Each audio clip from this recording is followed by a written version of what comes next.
Bismillahirrahmanirrahim. Minggu kemarin kita membahas syarat berpuasa. Kemudian siapa yang boleh tidak berpuasa. Kemudian kita membahas juga rukun puasa. Karena tempatnya sempit, maka saya hapus dulu ya. Sekarang kita akan membahas apa saja yang membatalkan puasa. Apa saja yang membatalkan? Pertama, masuknya sesuatu pada lubang terbuka atau yang disebut dengan jauf. Artinya lubangnya ini umum. Contohnya lubang hidung, lubang mulut, telinga, kubul dan dubur. Makanya di sini mengecualikan suntik.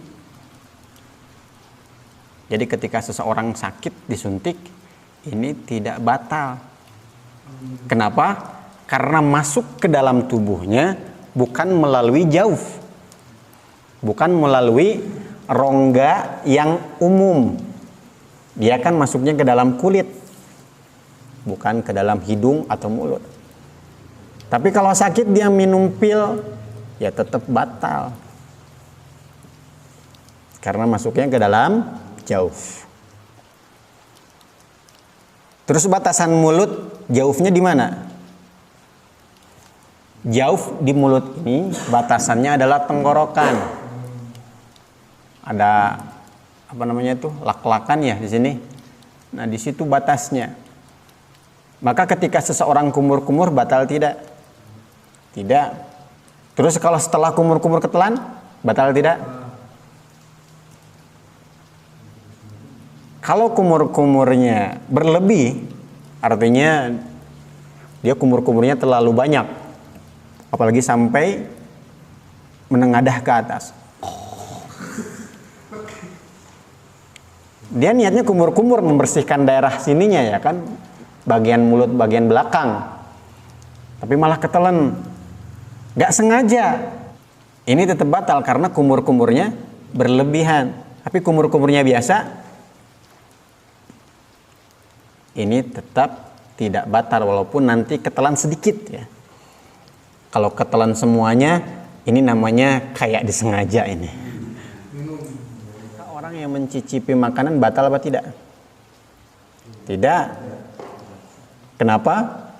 Karena masih di mulut. Kemudian dia memasukkan makanan.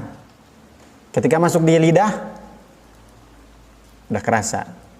Ditelan, batal tidak? Batal. Karena dengan zatnya, dengan airnya. Kalau masuk ke lidah, kemudian dibuang, batal tidak? Tidak, karena zatnya dikeluarkan lagi. Jadi mulut ini termasuk bagian luar. Bagian dalamnya itu di lak-lakan. Kemudian kemaluan wanita, sebelah mana ini jaufnya? Ini jaufnya, kata ulama, ketika perempuan ini jongkok, yang nampak itu bagian luar. Jadi kalau cebok, jangan sampai dimasukkan jarinya. Kemudian dubur. Kalau dubur ini adalah bagian otot lingkar. Artinya tuh kalau dubur itu kan ada yang garis-garis gitu ya. Intinya bagian yang wajib dibasuh ketika istinja. Ketika kita buang air besar kita kan jongkok. Ketika jongkok itu yang nampak adalah yang kita basuh. Itu nggak perlu dimasukkan jari. Ketika seseorang istinja kok memasukkan jarinya, maka puasanya juga batal. Maka di sini hati-hati bagi orang yang suka BAB di siang hari pada saat puasa. Ini bisa membatalkan. Bisa ya. Ketika kapan membatalkannya? Ketika si kotoran sudah keluar, masuk lagi. Nah, ini batal. Kenapa? Karena kotorannya sudah keluar, berarti si kotoran ini sudah bagian luar kan. karena susah, masuk lagi, maka batal. Tapi tidak ada anjuran juga untuk menahan sampai maghrib. Artinya bagaimana? Sebisa mungkin sebelum waktu subuh kita sudah BAB. Ini anjurannya. Kalau siang kerasa, jangan dulu BAB. Tapi tunggu sampai benar-benar nggak kuat. Ketika sudah mulai terasa mau keluar nih, barulah buang air. Kenapa? Karena kalau orang kebelet, ini biasanya kotorannya pun keluar cepat. Brut, seketika gitu. Tapi kalau orang nggak kerasa, kayaknya mules sedikit nih. Ini takutnya nanti susah. Nah, ditakutkan nanti kotoran yang keluar masuk lagi. Nah, ini membatalkan puasa. Lalu bagaimana dengan ludah? Ludah batal tidak kalau ditelan? Tidak, karena ludah ini susah untuk dihindari. Tapi kalau ludah sudah keluar bibir, biasanya suka main-main, terus ditelan lagi, baru itu membatalkan. Karena dia sudah keluar dari tempatnya, kok kita telan lagi? Nah, ini bisa membatalkan puasanya. Ataupun ludah yang sudah bercampur dengan perkara yang lain, ludah yang bercampur dengan dahak, ludah yang bercampur dengan darah, kemudian kita telan, itu membatalkan. Lalu bagaimana dengan sisa makanan? Siang-siang ada sisa makanan, gak terasa kita telan, batal tidak? Patokannya di dalam sengaja atau tidak sengajanya. Kalau sengaja kita telan, ya batal. Ini kan bisa kita lepeh. Tapi kalau kita sengaja malah kita telan, maka ini membatalkan puasa. Tapi kalau nggak sengaja, tidak batal. Maka sunnah muakkad hukumnya ketika sahur kita membersihkan mulut kita dengan gosok gigi, dengan bersiwak. Sehingga ketika siang tidak ada sisa makanan yang di mulut kita. Kalaupun masih ada karena keterbatasan kita, maka tetap tidak membatalkan. Jangankan sisa makanan, makannya saja pun ini tidak membatalkan. Kalau lupa jam 11 karena hari pertama baru nyiram tanaman, capek. Pas masuk rumah ada roti, langsung aja main makan. Sudah habis 3 bungkus. Dikasih tahu istrinya, bukannya lagi puasa? Astagfirullah, langsung berhenti. Ini tidak batal, walaupun 3 bungkus. Dan itu harus segera dimuntahkan kalau ada orang yang memberitahu bahwa pada hari itu dia sedang berpuasa. Paham ya? Kemudian yang kedua, muntah dengan sengaja. Muntah dengan sengaja bagaimana caranya? Mungkin dengan dicolok, ini bisa muntah, batal. Kalau tidak sengaja, ya tidak batal. Di antara sebabnya, masuk angin dalam perjalanan. Terus setelah dia muntah, kan biasanya suka ada sisa-sisa, ketelan, batal tidak? Tidak, kalau tidak sengaja. Lalu bagaimana dengan dahak kita?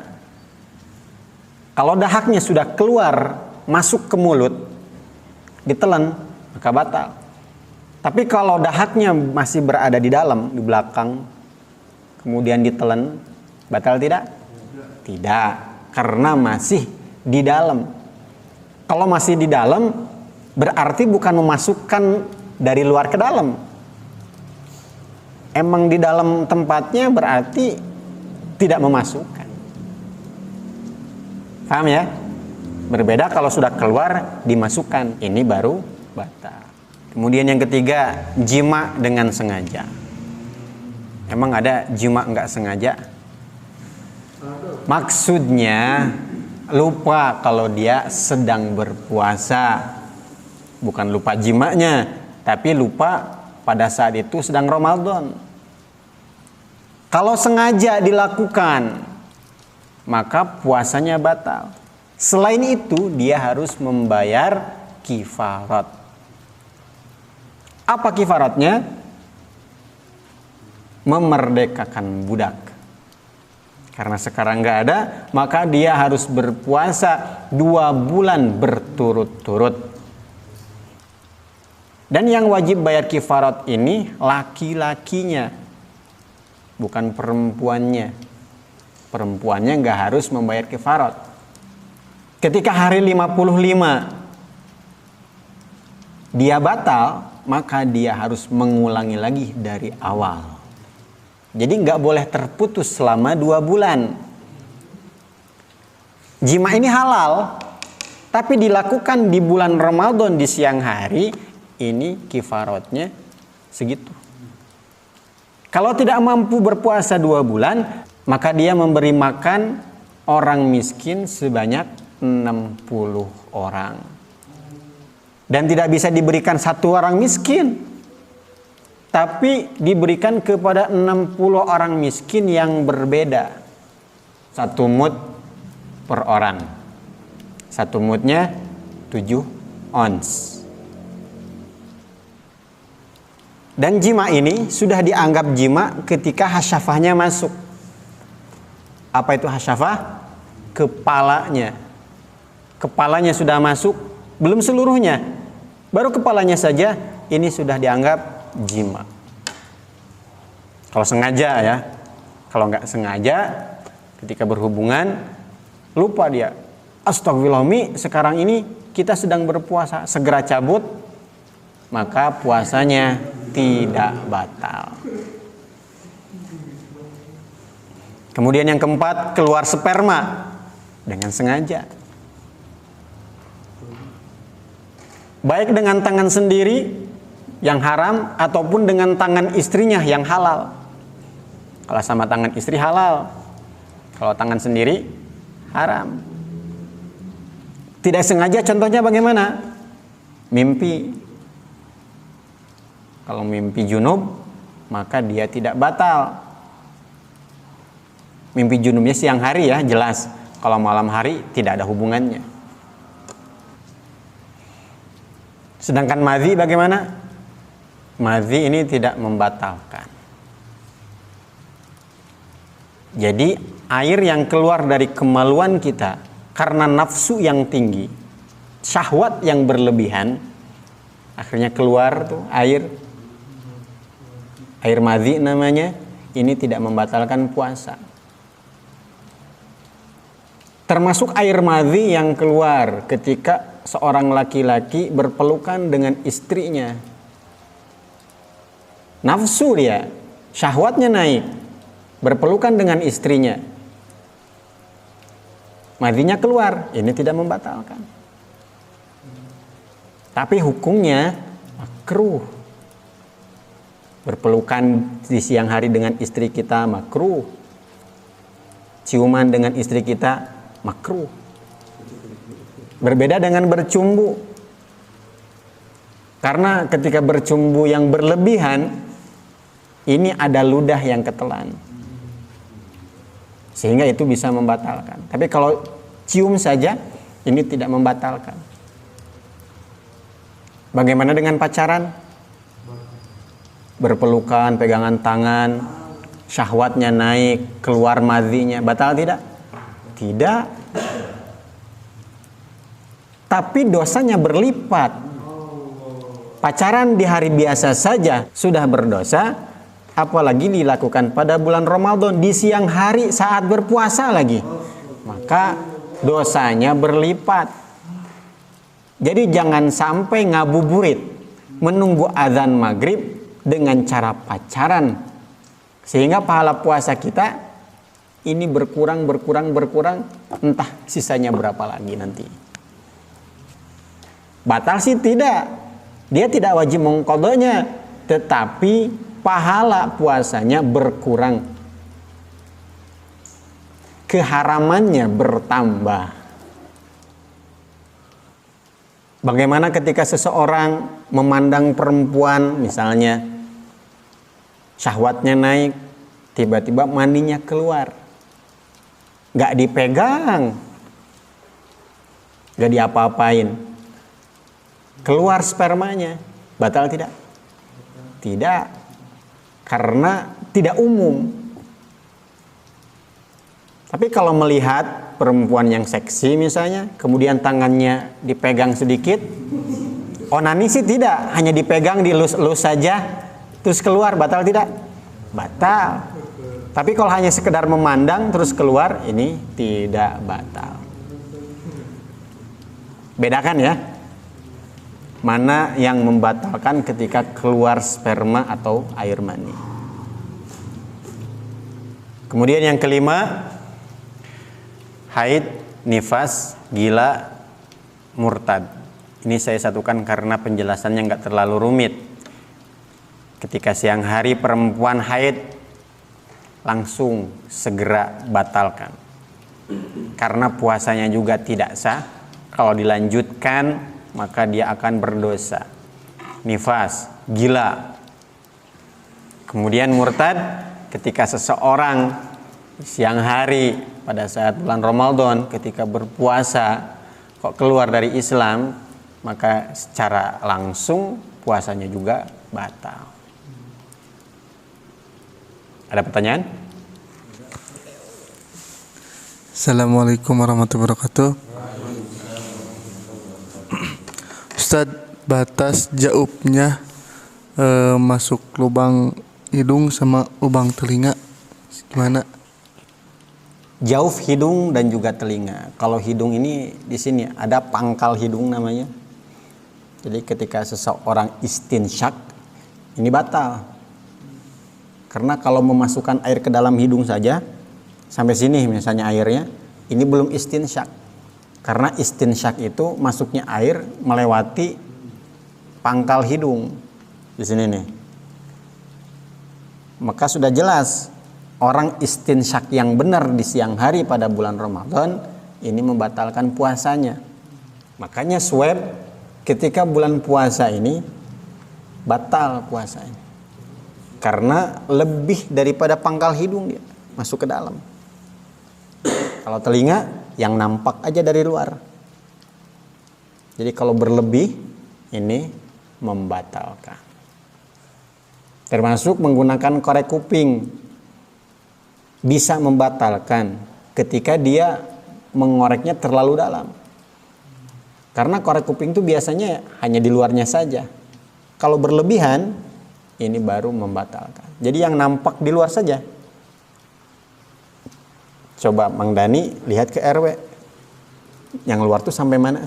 Nah begitu juga dengan telinga kita. Paham? Yang lain? Assalamualaikum warahmatullahi wabarakatuh.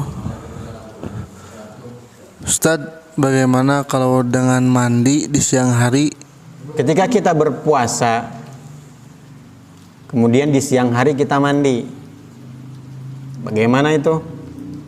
Kalau mandi kitanya berlebih, sama dengan kumur-kumur tadi. Berlebih bagaimana? Ngambil airnya itu terlalu banyak. Terus masuk ke dalam telinga, maka ini batal. Tapi kalau mandinya wajar, slow, bahkan hati-hati supaya tidak masuk ke telinga, ke dalam mulut, ke dalam hidung, maka puasanya pun tidak batal.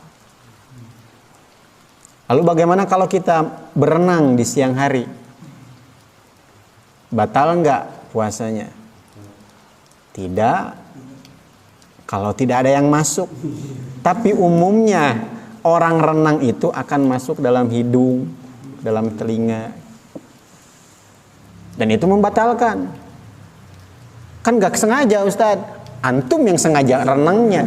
Sudah tahu orang renang akan masuk, kenapa dikerjakan? Paham ya? Jadi kalau ketika puasa jangan renang di siang hari. Termasuk kentut di dalam air. Ini membatalkan puasa. Kenapa? Bukan kentutnya. Tapi orang kentut di dalam air, maka akan ada air yang masuk. Brut. Jadi airnya ada yang masuk ke dalam tubuh lewat lubang dubur kita dan itu membatalkan puasa. Mafhum ikhwan? Ada pertanyaan lain? Nggak ada? Mudah-mudahan Allah Subhanahu wa taala pahamkan kita semuanya yang betulnya dari Allah Subhanahu wa taala, yang salahnya dari kebodohan saya, kekurangan saya. Wallahu a'lam bishawab. Kita tutup dengan doa kifaratul majlis. Subhanallahu wa bihamdihi subhanakallahumma wa bihamdika asyhadu an la ilaha illa anta astaghfiruka wa atubu ilaik. Wassalamualaikum warahmatullahi wabarakatuh.